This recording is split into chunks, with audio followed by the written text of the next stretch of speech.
हिजाब by choice है। हिजाब बाय चॉइस है। लड़कियां पहनती है, जिसको पहनना पहने, जिसको नहीं पहनना नहीं पहने। और वही है कि भाई हिजाब जो है किसका नाम है। हिजाब कोई मतलब हिजाब के पीछे बेसिक क्या है। हिजाब का बेसिक है पर्दा करना। और पर्दा का मतलब क्या है, आप अपने आप को इस तरह ढाल लें कि जिस तरह आप दूसरे को दिखाई ना दें। एक मिठाई है, आपने उसके ऊपर वो मिठाई रखी है और उसके ऊपर मक्खियाँ बैठ रही हैं। आप जब तक उस पर कवर नहीं डालेंगे तो मक्खियाँ उसके ऊपर बैठती रहेंगी, उसको देखती रहेंगी। हिजाब का सिर्फ मकसद ये है कि औरत अपने ऊपर कवर कर ले कि दूसरे अपनी नज़र उस पर ना डालें।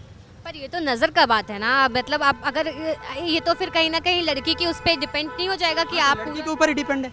नहीं, मतलब अगर आप वो पूरा कवर कर लेगी, ठीक है। ये है कि उसके ऊपर है। अब मिठाई के ऊपर है कि मिठाई अपने आप को कवर करती है या नहीं करती।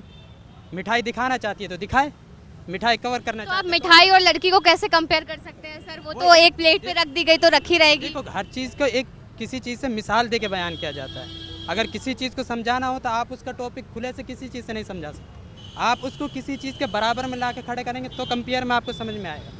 पर आप तो एक नॉन लिविंग थिंग को लिविंग थिंग से कंपेयर कर रहे हैं, वो तो थिंग भी नहीं है। अच्छा ये बताइए कि हिजाब जो है वो आपकी नज़र से क्या है, वो चॉइस है या फिर हिजाब पहनना ही चाहिए या हिजाब नहीं ही पहनना तो चाहिए? आप मुझे ये बताओ कि आपको ये किसने कहा कि हिजाब पहनना ही चाहिए। क्या इस्लाम ये कहता है कि हिजाब पहनना ही चाहिए? इस्लाम ये कहता है कि आप पर्दा करिए, नहीं कहता हिजाब पहनिए। तो कैसे पर्दा करें, मतलब वही मतलब समझाइए। पर्दा करने का सीधा सा मतलब ये कि अपने आप को इस तरह बना के जाइए कि दूसरे आपके ऊपर नज़र ना डालें, आप उनकी नज़र से बच के रहें। और अगर आप इतनी कॉन्फिडेंट हैं कोई मेरे ऊपर नज़र नहीं डालेगा तो आप ऐसे जाइए।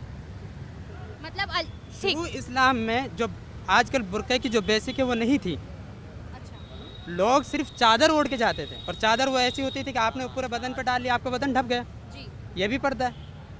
अच्छा मैं ये बात बताऊं कि ये सिर्फ इस्लाम में मॉडर्नाइजेशन जैसे होता है, ज़माना बदलता है, लोग चीज़ें बना के पहनते थे। शुरू के ज़माने में लोग कपड़े नहीं पहनते थे, यूँ ही एक कपड़ा लपेट लिया बस हो गया। धोती जैसे पहनते हैं, चादर डालते थे, फिर कपड़ा सिलने लगा।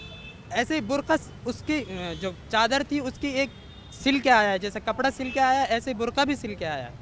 अब आप उसको बुर्का इस तरह बना दिया कि भाई यहाँ पहनो, ऐसा रखना है चेहरे पे फिर बदन पे, तो वो एक उसका एक वो हो गई भाई, मॉडर्नाइज हो गई बुर्का पर्दा। अच्छा एक बात बताइए, जैसे स्कूल में कॉलेजेस में क्या बुर्का पहन के आना ज़रूरी है तभी पढ़ाई हो सकती है? बगैर बुर्के के अगर हम आ गए तो क्या हम पढ़ाई नहीं कर सकते?